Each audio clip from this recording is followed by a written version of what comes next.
नमस्कार, आप देख रहे हैं जवाब तो देना पड़ेगा और आपके साथ में विजेंद्र सोलंकी। राजस्थान जिसकी अर्थव्यवस्था में एक बड़ा रोल पर्यटन निभाता है, एक ऐसा प्रदेश जहां 10 लाख से ज्यादा रोजगार सिर्फ सैलानियों की संख्या पर निर्भर करते हैं, एक ऐसा प्रदेश जहां हर जिला किसी न किसी पर्यटन स्थल के लिए विख्यात है। उस प्रदेश में कोरोना का कहर फिर से पर्यटन की कमर तोड़ रहा है। हालात यह है कि बीते एक महीने में ही सैलानियों की संख्या में भारी गिरावट दर्ज की गई। राजस्थान की शान और पर्यटन की जान पैलेस ऑन व्हील्स का एक दौरा रद्द हो चुका है, दूसरा रद्द होने की कगार पर है। होटल्स में 10,000 बुकिंग्स कैंसिल हो चुकी हैं। ऐसे में बड़ा सवाल यही कि पर्यटन को वैक्सीन कब मिलेगी।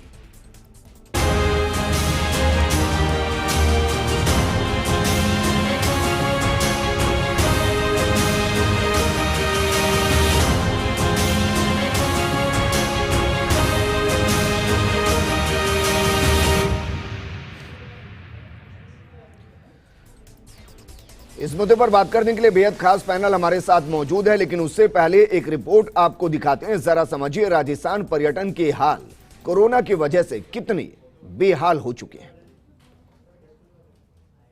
एक बार फिर कोरोना पैर पसारने लगा है और पर्यटन इंडस्ट्री एक बार फिर परेशानी में आती दिखाई दे रही है। कोरोना के चलते महज एक महीने में ही प्रदेश में पर्यटकों की संख्या में 1 लाख की गिरावट आई है। फरवरी में जहां 4,17,000 से ज्यादा पर्यटक आए थे, वहीं वित्त वर्ष के अंतिम महीने यानी मार्च में कोरोना के एक बार फिर जोर पकड़ने से पर्यटकों की संख्या 3,13,000 ही रह गई। कई शहरों में नाइट कर्फ्यू लगा दिया गया है। होटल्स के कमरों में सन्नाटा पसर गया है। लगातार पर्यटकों की बुकिंग रद्द हो रही है और अब 15 और 16 अप्रैल को होने वाला गणगौर उत्सव भी रद्द कर दिया गया है। हालात नहीं सुधरे तो पर्यटन ढांचे की चरमराने की आशंका खड़ी हो गई है। पिछले साल की बात करें तो कोरोना के कारण प्रदेश में 18 मार्च 2020 को सभी पर्यटन स्थलों को बंद कर दिया गया था। स्मारक वीरान दिखाई दे रहे थे। 10 लाख से ज्यादा लोग बेरोजगार हो गए थे। प्रदेश में अनलॉक शुरू होने के बाद 1 सितंबर से पर्यटन सत्र शुरू हुआ। सितंबर में कोविड-19 के बावजूद रिकॉर्ड पर्यटक आगमन हुआ। इसके बाद कोरोना का खौफ कम होता गया और प्रदेश में पर्यटकों की संख्या बढ़ती चली गई। पिछले दिनों राजस्थान पर्यटन को Kolkata TTF map safe tourist destination का भी अवार्ड मिल चुका है। जब सब कुछ तेजी से ठीक हो रहा था और प्रदेश में पर्यटकों की संख्या एक महीने में 4 लाख से ज्यादा पहुंची, तभी कोरोना अपनी बरसी यानी मार्च 2021 में एक बार फिर खौफ बनकर खड़ा हो गया। एक महीने में ही घरेलू पर्यटकों की 10,000 से ज्यादा बुकिंग रद्द हुई। फरवरी से मार्च में 1 लाख से ज्यादा पर्यटकों की आवक में गिरावट आई और पर्यटकों की संख्या 3,13,559 रह गई।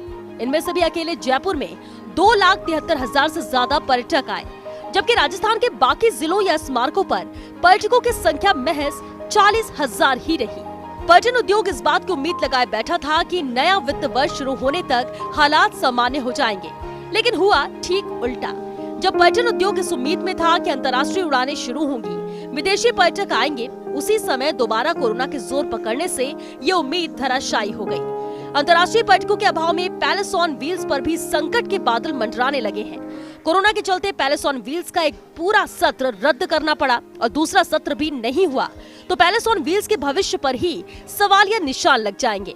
नाइट कर्फ्यू के चलते रेस्टोरेंट, बार और होटल संचालकों को एक बार फिर भारी नुकसान का अंदेशा है। प्रदेश में पर्यटन उद्योग से प्रत्यक्ष और परोक्ष रूप से 10 लाख से ज्यादा लोग जुड़े हुए हैं, जिनमें छोटे छोटे वेंडर, हॉकर से लेकर गाइड, महावत, लोक कलाकार और बड़े स्तर पर होटल रिजॉर्ट संचालक तक शामिल हैं। उम्मीद की जानी चाहिए कि जल्द ही हालात फिर सामान्य होंगे और पर्यटन उद्योग फिर से अपने पैरों पर खड़ा होकर दिखाएगा। Nirmal Tiwari, first India news, Jaipur. Rajasthan पर्यटन विभाग का नारा है कि जाने क्या दिख जाए, लेकिन कोरोना के चक्कर में कोई कुछ नहीं देख पा रहा। नाइट कर्फ्यू ने नाइट टूरिज्म की कमर तोड़ दी तो बढ़ते कोरोना ने दिन के उजाले में सन्नाटा महसूस करा दिया। एक बार फिर से पर्यटन के लिए वैक्सीन की जरूरत, लेकिन कब आएगी, कैसे लगेगी और कब पर्यटन पाबंदी मुक्त होगा, इस पर बात करने के लिए स्टूडियो में हमारे साथ बेहद खास पैनल मौजूद है। हमारे साथ मौजूद हैं बीजेपी नेता आशीष चतुर्वेदी जी, कांग्रेस नेता RC चौधरी जी, जयपुर होटल एसोसिएशन के प्रवक्ता हुसैन खान जी और गाइड एसोसिएशन के सचिव महेश शर्मा जी। महेश शर्मा जी, सबसे पहले मैं आपसे इस चर्चा को शुरू करना चाहूंगा। सर, कितने गाइड ऐसे इस वक्त हैं जिनके ऊपर रोजगार का संकट गहरा गया है, 2 वक्त की रोटी का संकट गहरा गया है और सरकार की तरफ से क्या सहायता मिल रही है? देखिए, ये हम सभी लोग जानते हैं कि काफ़ी समय से सभी लोग जो है कोरोना से जूझ रहे हैं, और गाइड जो एक ऐसी इंडस्ट्री है, इस इंडस्ट्री का एक वो पार्ट है जो कि सच में इसको बढ़ाता है, राइट।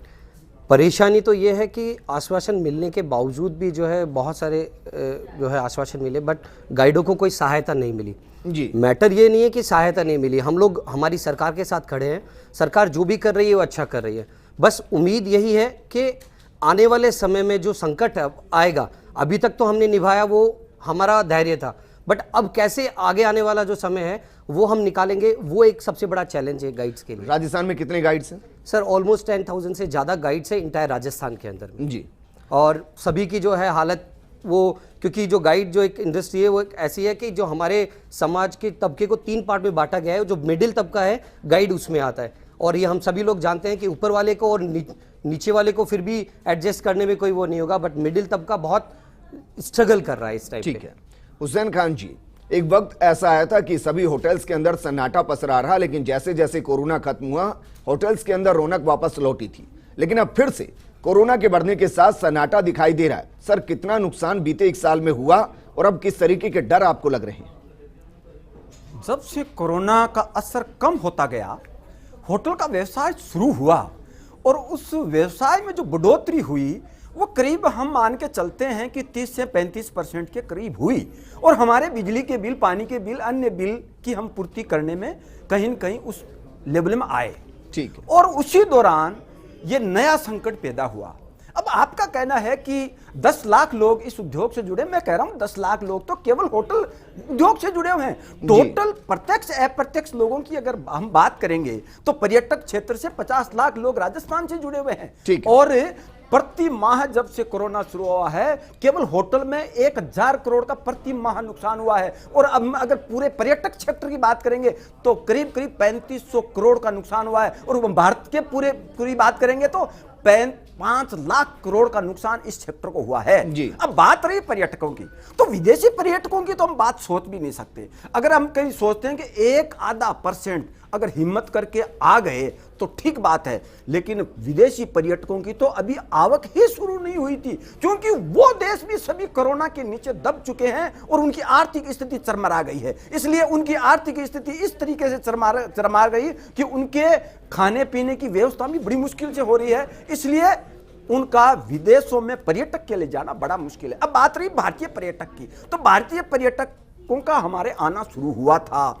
लेकिन जब सरकार ने यह नियम बनाए कि कोई भी अन्य स्टेट का आदमी राजस्थान में आएगा तो उसको कोरोना की रिपोर्ट आवश्यक होगी, और अन्य स्टेटों ने भी ये नियम बना दिए हैं कि जब आदमी राजस्थान से वापस अपने स्टेट में जाएगा तब भी 72 घंटों बाद उसको वापस कोरोना रिपोर्ट की आवश्यकता होगी। तो इन परिस्थितियों में अगर 10 आदमी के परिवार के लोग घूमने के लिए निकलते हैं, एक आदमी के अगर कोरोना आ गया और किसी गलती से भी रिपोर्ट आ गई तो वो पूरे का पूरा परिवार वहां परेशान होने पड़ता है। इस डर से लोग पर्यटन के लिए आने ही बंद हो गए हैं, और जब से ये कोरोना का लॉकडाउन शुरू हुआ है, आंशिक लॉकडाउन, हमारे 90% मैं जानना चाह रहा हूं, आप इसका विरोध कर रहे हैं कि बाहर से जो आ रहा है उसकी कोरोना जांच रिपोर्ट नहीं होनी चाहिए, आप ये कह रहे हैं?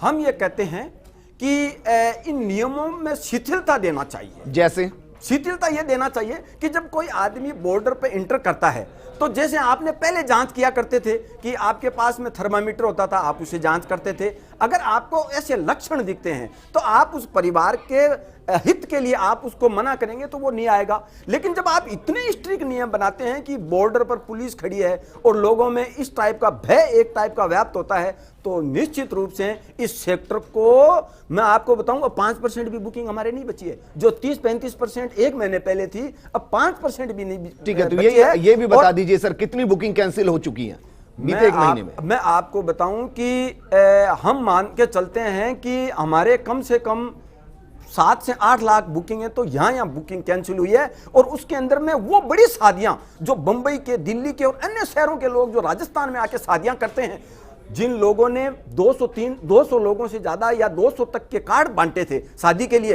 अब उनको पता चला कि 100 आदमी अलाउ करेंगे, तो अब जिन लोगों के पास शादी के कार्ड चले गए, अब आप उनको वापस मना नहीं कर सकते कि साहब मेरे तो शादी में 100 लोग बुलाए हैं, इसलिए आप मत आइएगा, मैं 100 लोगों की शादी कर रहा हूं। लेकिन तो उन लोगों ने क्या किया है, तो जरूरी है ना सर, नहीं कर दिया, जिंदगी तो जरूरी है। अब सर आप सोचिए ना कि जब एक पेशेंट कोरोना का बनता है तो सरकार का कितना पैसा लगता है, और सरकार का पैसा कोई सरकार की जेब का नहीं होता, वो भी हम जैसे आम आदमी के टैक्स का ही पैसा होता है। आप ठीक कह रहे हैं, जब 200 लोगों को इनवाइट कर दिया तो 100 लोगों को आप वापस फोन करके मना नहीं कर सकते कि मेरे 100 लिमिटेशन हो गई है, आप शादी में मत आना। इसलिए उन लोग शर्माने के डर से, आदमी शर्मिंदगी के कारण पूरी की पूरी शादी कैंसिल कर रहे हैं।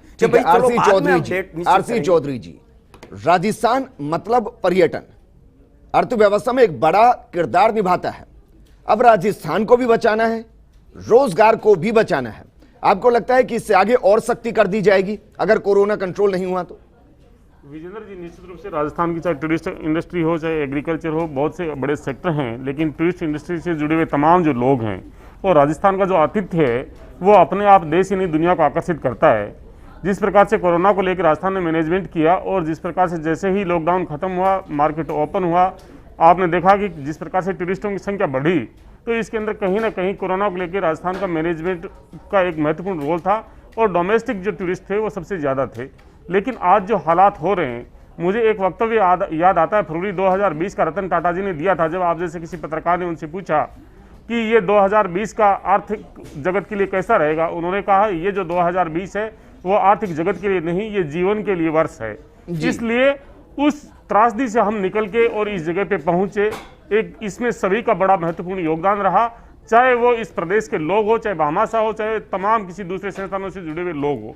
आज लेकिन जिंदगी बचाने का साल तो खत्म हो गया ना सर, अब तो रोजगार उत्पन्न करने का साल आ गया है, उसमें भी इस तरीके की अगर पाबंदियां रहेंगी तो फिर कैसे काम चलेगा? विजेंद्र जी, निश्चित रूप से आपने जिस बात का जिक्र किया, जो टूरिस्ट इंडस्ट्री के जो साथी हैं उन्होंने जो जिक्र किया, जिस प्रकार से यहाँ पे टूरिस्टों की संख्या बढ़ी, उसके अंदर कहीं ना कहीं राजस्थान के मैनेजमेंट को लेकर कहीं ना कहीं राजस्थान सरकार ने जो किए थे उसको लेकर विश्वास पैदा हुआ। लेकिन आज देश के अंदर जब 26 फरवरी को जब इन चुनावों की घोषणा हुई थी, तब पूरे देश के अंदर 12,000 के करीब, 12,000 के लगभग कोविड पेशेंट थे, लेकिन आज वो 715% बढ़ के आज 4 अप्रैल तक, और वो लाखों से ऊपर जा चुके हैं।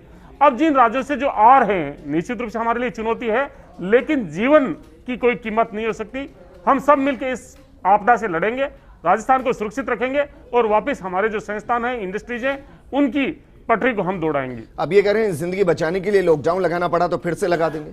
मुझे लगता है कि राजस्थान की जनता सजग है। जो लोग आ रहे हैं, जैसे उन्होंने जिक्र किया कि जैसे कोविड टेस्टिंग लेके आना है, तो अगर कोई यहाँ पे एक व्यक्ति, आप किसी भी टूरिस्ट स्पॉट पे जाइए, शाम को जल महल पे जाइए, अगर वहाँ पे 500 की तादाद में लोग खड़े रहते हैं, किसी दूसरे राज्य का व्यक्ति आके इन्फेक्टेड करता है, तो हमारे लिए ये जरूरी है। इसलिए बाहर का जो रुक रहा है, हमारी सरकार, हमारे जो लोग, हमारे जो स्वास्थ्य कर्मचारी हैं, हमें उन पर पूरा भरोसा है। हम जल्दी ही इस आपदा पे विजय प्राप्त कर लेंगे, और जल्दी हमारी रूटीन की जिंदगी है। पर्यटन व्यवसाय को बचाने के लिए एक बार फिर से इसकी कमर ना टूटे, इसके लिए क्या किया जा रहा है? विजेंद्र जी, निश्चित रूप से राजस्थान की सरकार ने हर वर्ग के प्रति संवेदनशीलता दिखाते हुए राजस्थान के मुख्यमंत्री ने किसी को यहाँ पे ना भूखा सोने दिया, ना किसी को जीवन की लीला समाप्त होने दी। हम उम्मीद करते हैं कि राजस्थान के जो तमाम जो उद्योग हैं, इंडस्ट्रीज हैं, उनको किस प्रकार से हमने सपोर्ट किया जा सकता है। एक साल में पर्यटन उद्योग के लिए क्या किया सर? बहुत सीधा सवाल है, क्या किया? विजेंद्र जी, जो अभी ये जो बजट आया था, इस बजट से पहले तमाम संस्थानों के साथ में माननीय मुख्यमंत्री जी ने संवाद किया था, हर वर्ग के साथ में संवाद किया था। जो उन्हें रिलैक्सेशन जो चाहिए थे, क्या उनके लिए रिलैक्सेशन हो सकते हैं, वो उन्होंने सबके साथ में। हुसैन खान जी कुछ कहना चाह रहे हैं? हुसैन खान जी, मैं आपको बताऊं कि जब कोरोना काल शुरू हुआ था तो पर्यटन के उद्योग से जुड़े हुए लोगों ने लगातार, चाहे वो खाने की सुविधाएं के लिए आवश्यकता थी या दवाइयों के लिए जरूरत थी, लगातार लोगों का सहयोग किया और फील्ड में खड़े रहे। लेकिन जब इन लोगों को आवश्यकता पड़ी तो मैं आपको बताऊं कि सरकार को हमने बार बार निवेदन किया कि हमारे 1 साल जब होटलें बंद थी तो उनकी लाइसेंस फीस क्यों होनी चाहिए, जब हमारे लोन की किस्तें हैं उनमें कुछ रिलैक्स आप दें, उस लोन की जो किस्तें हैं उनको थोड़ा एक्सटेंड करें या कम दर पर लोन उपलब्ध करवाएं। अनेक बातें हैं जो पर्यटक उद्योग के लिए ये कर सकते थे, लेकिन सरकार ने पर्यटक इकाइयों से जुड़े हुए लोगों को रिलैक्स के नाम से अभी तक कुछ भी नहीं दिया। आरसी चौधरी जी, विजेंद्र जी, जो हमारे जो साथी हैं उन्होंने जिस बात का जिक्र किया, उन्होंने कहा कि हमारी मॉरेटोरियम की बात पे चीजें आई, सुप्रीम कोर्ट ने सर मॉरेटोरियम का तो आप नाम मत लीजिए, प्लीज मत लीजिए, उससे तो आम आदमी ठगा गया है, कोई राहत नहीं मिली है। ऐसा नहीं है कि उसको ब्याज पर ब्याज, उस पर चक्रवर्ती ब्याज देना पड़ रहा है। ठीक बात। विजेंद्र जी, इस देश की जब देश के तमाम जो राष्ट्रीयकृत बैंक हैं, देश का जब पूरा देश मिलके एक साथ इस लड़ाई को लड़ रहा था, सब देश के प्रधानमंत्री जी ने जो तमाम जो चीज़ें लेके आए थे, मैं ये सोचता हूँ किसी एक राज्य की आपदा नहीं, राज्य के अंदर तो दूसरे जो देश हैं, चाहे दूसरे जो राज्य लेकिन राजस्थान के टूरिज्म को बचाने की जिम्मेदारी तो राजस्थान सरकार की होगी। नहीं, राजस्थान की टूरिज्म को ही नहीं, राजस्थान के हर इंडस्ट्रीज को बचाने की जो जिम्मेदारी है वो राजस्थान सरकार की, और राजस्थान सरकार ने, तो मैं इसलिए आपसे कह रहा हूं, हुसैन खान ने जो सवाल खड़े किए उनके जवाब दीजिए। हुसैन खान जी जो कह रहे हैं, हुसैन खान जी जिस बात का जिक्र कर रहे हैं, मैं तो आपके माध्यम से बताना चाह रहा हूं, और आप ये जानते हैं कि माननीय मुख्यमंत्री जी ने बजट से पहले तमाम जो इंडस्ट्रीज हैं, तमाम तरह की जो वर्ग हैं, तमाम तरह की जो कॉमर्शियल ट्रेड्स हैं, उन सबके साथ में संवाद किया, और उन संवाद करने के बाद में एक ऐतिहासिक बजट दिया जिसमें सब लोगों को राहत देने का प्रयास किया, ना नया कोई टैक्स इंपोज किया। जो टैक्स मैं सिर्फ आज पर्यटन विभाग पर डिबेट कर रहा हूं सर, सिर्फ पर्यटन विभाग पर, उसको बचाने के लिए, उसको सुदृढ़ करने के लिए क्या किया गया, मैं ये सवाल कर रहा हूं। विजेंद्र जी, आप जिन बात का जो जिक्र कर रहे हैं कि टूरिस्ट इंडस्ट्रीज को बचाने के लिए क्या किया गया, टूरिस्ट इंडस्ट्रीज को बचाने के लिए सबसे बड़ी जो राहत है, सबसे बड़ी जो चीजें थी, टूरिस्ट इंडस्ट्रीज के साथ में संवाद करके कि आप क्या इस कोविड को एक्सप्रेस को रोक सकते हैं, क्या आप वहां पे अपने सब चीजें, ये संसाधन जुटा सकते हैं, क्या हमारी पुलिस के साथ में सहयोग करके वहां पे आने वालों को सोशल डिस्टेंस रख सकते हैं, पूरा एक सार्थक संवाद कायम रखा, और उस संवाद की स्थिति ऐसी हुई जिसके कारण राजस्थान को कोलकाता TTIF का अवार्ड मिलता है, सेफेस्ट टूरिस्ट डेस्टिनेशन बनता है। ये सब सरकार की संवेदनशीलता थी, इसलिए इस देश के अंदर सबसे सेफेस्ट डेस्टिनेशन राजस्थान चुना जाता है। राजस्थान और उसके बाद का असर ये होता है कि बीते एक महीने में 1 लाख से ज्यादा टूरिस्ट कम हो जाते हैं, 10,000 से ज्यादा बुकिंग खत्म हो जाती है, ये असर पड़ा है। पहले सुन व्हील चल नहीं पाती, दूसरा दौरा रद्द होने की कगार पर है, ये असर पड़ा है। विजेंद्र आशीष चतुर्वेदी जी, बीजेपी नेता मेरे साथ जुड़े हैं।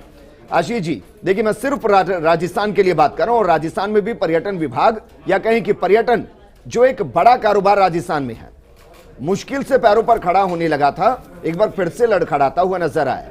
आपके पास वो क्या समाधान है जिससे पर्यटन विभाग और पर्यटन भी बचा रहे, रोजगार बचा रहे, और कोरोना के चांसेस कम से कम रहे?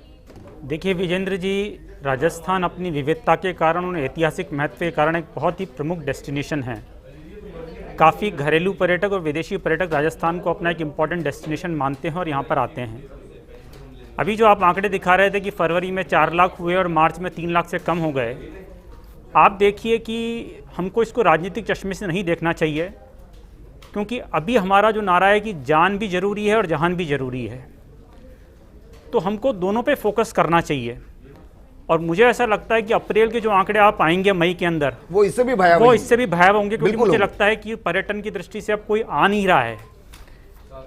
अभी मैं हुसैन खान जी को भी सुन रहा था, तो कम से कम राजस्थान की सरकार को अगर हम देखें ऐसे, तो जो लाइसेंस फीस है उसमें तो कहीं ना कहीं एक रिबेट देना चाहिए। मैं इसको राजनीतिक चश्मे से नहीं बोल रहा हूँ, मैं ऐसे एडवाइस बता रहा हूँ कि अगर इंडस्ट्री खड़ी रहे, क्योंकि देखिए आप ऑल ओवर द वर्ल्ड अगर हम देखें तो मैं एक रिपोर्ट पढ़ रहा था कि जो फॉरेन टूरिस्ट जो इंडिया में आ रहा है, उसने तो 2023 तक की अपनी जो बुकिंग्स हैं उसको भी बंद कर दिया, रद्द कर दिया है, क्योंकि भारत में जो केसेस आ रहे हैं वो अभी ऑल टाइम हाई भी आ रहे हैं और पूरे वर्ल्ड में हम नंबर 1 बने हुए हैं।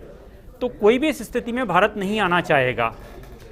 अब हमको शायद थोड़े टाइम बाद जब वापस कोरोना का प्रभाव कम हो, तो जैसे मैं कल देख रहा था एक रिपोर्ट, तो कई देशों में उन्होंने अगर कोरोना को कंट्रोल करना है तो मुख्यमंत्री जो बार-बार ये कह रहे हैं, आशीष चतुर्वेदी जी, मुख्यमंत्री जो बार-बार ये कह रहे हैं कि वैक्सीनेशन को फ्री कर देना चाहिए। फ्री का मतलब एज का जो बैरियर है उसे फ्री कर देना चाहिए। विजेंद्र जी, ज्यादा से ज्यादा वैक्सीनेशन हो, कोरोना कम होगा। विजेंद्र जी, मैं आपकी बात का जवाब देता हूँ।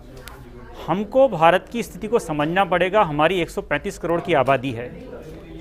राजस्थान की अगर हम बात करें, नहीं छोड़िए सर, प्रायोरिटी क्या है सर? विजेंद्र, क्या इस वक्त देश के अंदर इतना वैक्सीनेशन नहीं कि ओपन किया जा सके? मैं सवाल इसलिए कर रहा हूं क्योंकि जब विदेशों को सप्लाई किया जा सकता है तो प्राथमिकता तो अपनों की जिंदगी बचाना होगा। 20 करोड़ लोग हैं विजेंद्र जी, 45 साल से ऊपर के भी 20 करोड़ लोग देश में हैं। राजस्थान में 1 करोड़ 11 लाख लोग हैं। अगर हम एकदम ओपन कर लेंगे तो कहीं ना कहीं वहां पे इतना रश हो जाएगा कि हमारे लिए संभालना मुश्किल हो जाएगा। मैं राजस्थान की बात कर लेता हूं। बीते 24 घंटे में 5,42,000 लोगों को वैक्सीनेट किया गया। आप देखिए विजेंद्र, मेडिकल विभाग ये कह रहा है कि वो 10 लाख तक कर सकते हैं, उसको बढ़ा सकते हैं। सारे प्राइवेट हॉस्पिटल को लूप में लीजिए ना सर, क्या प्रॉब्लम है? पूरे देश में कल सर्वाधिक 43 लाख वैक्सीनेशन डोजेज लगी हैं, जो अपने आप में एक रिकॉर्ड है। तो पूरे देश में बहुत अच्छे से काम हो रहा है। आज हम इस कगार पे खड़े हुए हैं कि विश्व का सर्वाधिक वैक्सीनेशन भारत में हो रहा है। हमको इसको राजनीतिक चश्मे से नहीं देखना चाहिए। सर मैं ये कह रहा हूँ जिस तरीके से वैक्सीनेशन हो रहा है उसमें तो पूरे 2021 में वैक्सीनेशन ना हो, बहुत अच्छा, ये तो आप भी जानते होंगे। बहुत अच्छा कार्य हो रहा है और मुझे लगता है एकदम ओपन नहीं करेंगे, लेकिन आप देखिए मुझे लगता है 1 मई तक आते आते इसको ओपन कर दिया जाएगा। फेज वाइज चल रहा है। सबसे पहले हमने हेल्थ वर्कर्स के लिए किया, उसके बाद 60 से अब और 45 हुसैन खान जी, आपको लगता है कि कोरोना को मिटाने, उद्योग धंधों को बचाने, पर्यटन को बचाने, राजस्थान के रोजगार को बचाने के लिए सबसे बेहतर विकल्प यही कि कोरोना को जड़ से खत्म किया जाए, वैक्सीनेशन को फ्री कर दिया जाए, वैक्सीनेशन के जरिए कोरोना खत्म होगा, सबको जिंदगी वापस लौट आएगी?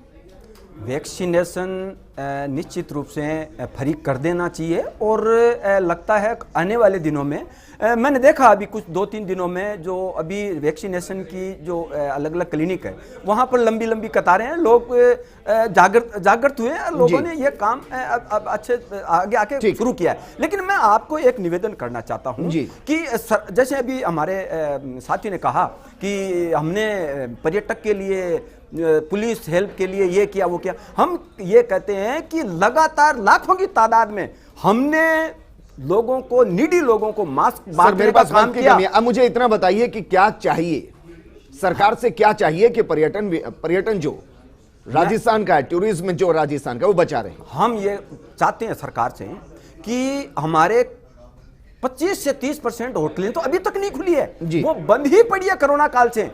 और जब अब हम लाइसेंस रिन्यूअल के लिए गए हैं ये जो मार्च में, सर क्या तो चाहिए? एक लाइन में बताइए, मेरे पास वक्त की कमी है। सरकार पेनल्टी के साथ लाइसेंस रिन्यूअल के लिए कह रही है कि आपको पेनल्टी देनी पड़ेगी जी। हम ये कह रहे हैं कि हमारे तो होटलें ही बंद थी, आपको फीस माफ करनी चाहिए, आप पेनल्टी के साथ लाइसेंस। शर्मा जी, तो हम क्या ऐसा चाहिए जिससे गाइड एसोसिएशन, और सिर्फ गाइड एसोसिएशन नहीं, नीचे के तबके के बहुत लोग हैं जो रोजगार तलाशते हैं सिर्फ पर्यटन के लिहाज से, उनके लिए क्या करना चाहिए? देखिए अभी मैं बताना चाहूँगा, साथी भाई ने कहा था कि जान माल की हानि नहीं हुई थी, उसका कारण ये था कि हम लोग सब लोग संयम बरत के बैठे हुए थे। अब मैं चाहता हूँ कि मैं नहीं, मेरे सभी भाई लोग चाहते हैं कि आने वाला जो समय है उसमें कोई भी भाई गाइड ही नहीं, जो इस क्षेत्र से जुड़ा हुआ व्यक्ति है, चाहे वो एक छोटा वेंडर है या फिर एक वो जीप वाला है या फिर वो एक टैक्सी वाला या होटल वाला जो इससे जुड़ा हुआ है, उसको कोई भी प्रॉब्लम नहीं हो, उसके लिए सरकार को कोई स्कूल वाला फोन करके अगर किसी गाइड को या किसी भाई को कहता है कि आप जाके स्कूल की फीस जमा कराइए, तो वो कहां से करा सकता है? अगर कोई बैंक वाला बोलता है, क्या चाहिए सर? सरकार से चाहिए कि जो प्रॉब्लम्स पिछली बार थी सरकार अच्छे से अवगत है और वही सेम सिचुएशन अभी आ रही है। पिछली बार शायद मैंने यही कहा था कि रहेगा नर तो बनाएगा पानी में घर, और तो अगर नर ही नहीं रहेगा तो कहां से टूरिज्म आगे बढ़ेगा? तो कहने की बात यही है कि सरकार को अपने लोगों के लिए सोचना चाहिए। कल मैंने मुख्यमंत्री जी को सुना, वो बहुत अच्छा कह रहे थे, वो बहुत अच्छा कर रहे हैं, is doing very good for the country और हमारे स्टेट के लिए बहुत अच्छा कर रहे हैं। बट कहने वाली बात यह है कि जब तक प्रैक्टिकल वो सामने नहीं होगा, ठीक है, कुछ भी फायदा नहीं। आशीष चतुर्वेदी जी, एक लाइन में सिर्फ बीजेपी की भूमिका क्या मालूम है? राजस्थान में पर्यटन बचा रहे, फिर से ना लड़खड़ा है, एक लाइन में। हमारी भूमिका यही है कि सरकारें जो थोड़ी शिथिलता है वो इस तरह से बरते हैं कि जो बाहर से पर्यटक आ रहे हैं उनके लिए एक पासपोर्ट कर दे, कि वैक्सीन पासपोर्ट जैसे टर्म यूज कर रहे हैं ना, जैसे 1 अप्रैल पूरे देश में ओपन हो चुका है। बीजेपी की भूमिका क्या देखूंगा? नहीं, भारतीय जनता पार्टी निश्चित रूप से चाहेगी कि पर्यटक यहाँ पर आएँ, लेकिन हमको कोरोना को नियंत्रण करना भी जरूरी है, क्योंकि कोरोना के जब भी आंकड़े आ रहे हैं वो वाकई में बहुत चिंताजनक हैं। ठीक है सर, शुक्रिया हमारे साथ जुड़ने के लिए। आरसी चौधरी जी आपका भी शुक्रिया, हुसैन खान जी आपका भी शुक्रिया, महेश शर्मा जी आपका भी शुक्रिया। सच्चाई है कि रोजगार भी चाहिए, जिंदगी भी चाहिए, लेकिन कोई बीच का रास्ता भी हो सकता है जहां रोजगार भी बना रहे और जिंदगी भी बनी रहे। उम्मीद करेंगे कि जल्द इसका एक समाधान निकलेगा।